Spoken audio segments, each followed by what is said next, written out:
Welcome back to another video here on Freewheel Photos. Today, we're going to take a look at cropping inside of ON1 Photo Raw now that they have added these overlays. This video is a little late to the game, but I've been exploring the new overlays and how we can use them. So I'm just going to hit the letter C, and this brings us to a very familiar look. This is the rule of thirds and nothing different here. However, if you look at the top here, if you click the rule of thirds drop down, you get a few different options. So I'll click on grid, and this is very similar to using the transform tool, but this could be helpful in architecture or things where there's a ton of straight lines.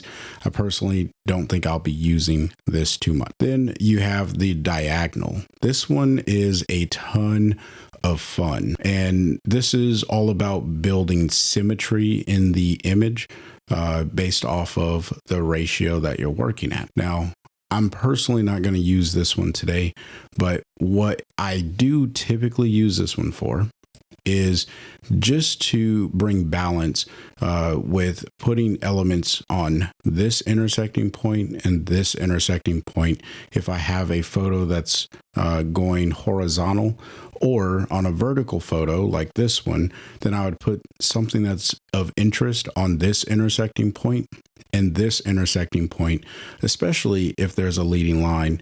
And you can also paint light down these leading lines. That's something that you're like, Chris, what are you talking about? Don't worry about it. I'll make a video showing how I do that. But today I'm not going to use this. We're just going to reset that to the original ratio. And then there's the triangles. Now, very similar to the diagonals, the triangles allows us to get a little bit more asymmetrical look, but also maintaining balance in the image. And no matter how you look at this, there's 4 triangles all over this grid. Okay, there's a triangle here, that's 1. There's a big triangle here, that's 2. A little triangle that's the same size as this one, there's 3. And then here's the 4th one. And for me, the way that I use this particular overlay is I want to put something of interest that has a leading line that goes up to my first intersecting points right here.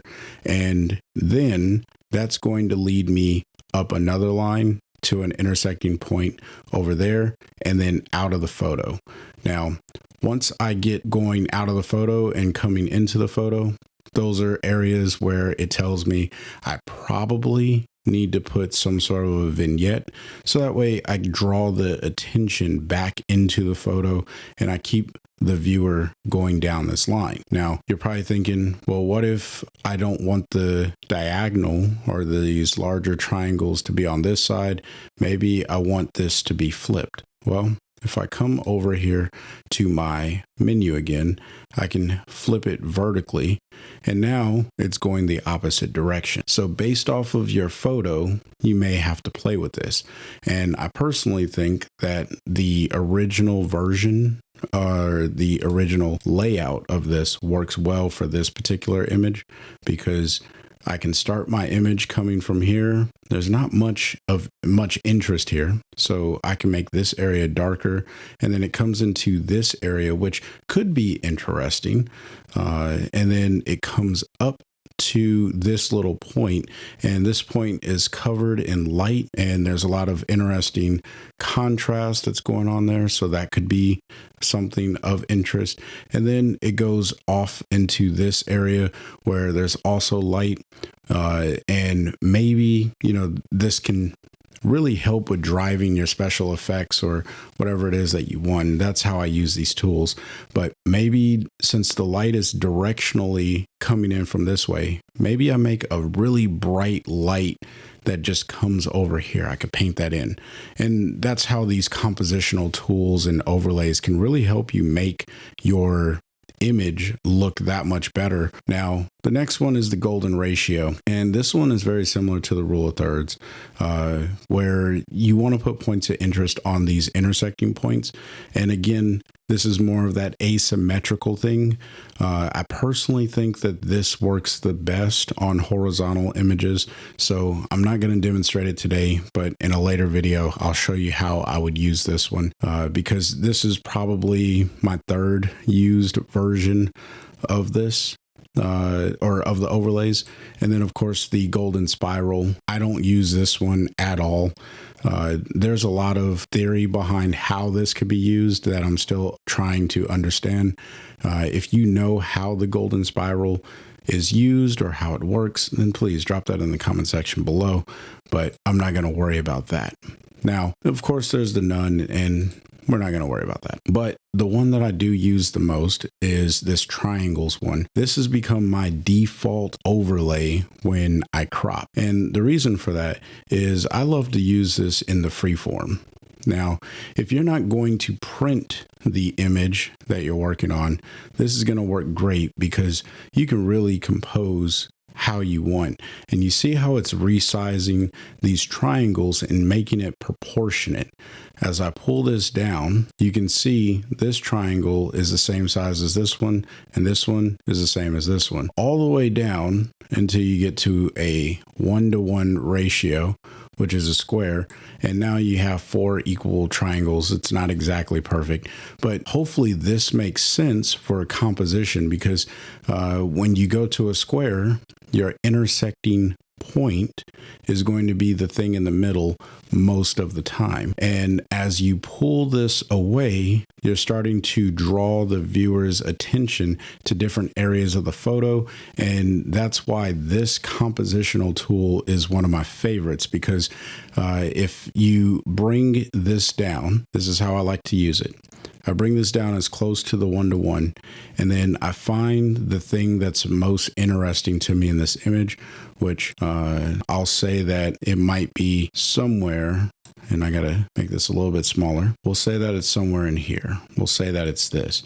So then I'm like, okay, if I want to keep this as a 1-to-1 crop, that's good. But what about something extra? Well, if I pull this up, now what this is doing is naturally starting to take me through this path.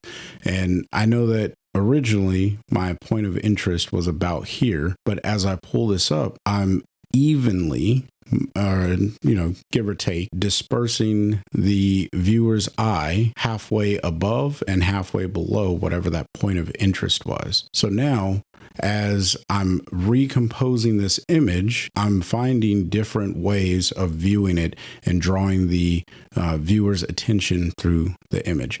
Hopefully that made sense. I know that I may have jargoned and rambled through that a little bit, but let me know in the comment section, because this really is a cool technique to use to build a composition. And I think that this composition could be cool. I personally like the original composition of this image just because of where I think I could take it. But here is a different composition that could be helpful. Now, I think I would still probably pull this over and up, and then I can even pull this down. And now I know that I created a composition that leads a viewer through the image in some direction. Now, what I haven't talked about so far is this long diagonal line from the top left to the bottom right. And this line, I think, is the balance line. And what I mean by that is you should have just as much interest on this side of the triangle, because this is one big triangle, as you do on this side of the triangle. And that's how you keep real balance and interest in the image. So if I hit apply, you'll see that this image, it just seems more balanced, and you can follow along with it. So I mentioned earlier that you can use those compositional overlays to find creative ways to direct light in your image. If I turn on this effect right here, which is just a tone enhancer, you can see that I drew in some light over the top. If I hit the letter O, it's a very sloppy drawing or whatever, but you can see I came from the upper right across, and then I came down the center, and then I put a little bit of light down here. And when I turn this off and on, you can see it makes a night and day difference. Now, I am blending this differently, but had I not composed the image in that way, I probably wouldn't have been able to see where I want to draw the viewer's eye and really start to make these creative adjustments to the overall image. So hopefully that made sense and was helpful. I will be bringing more concepts and ideas centered around this type of technique to the channel more frequently.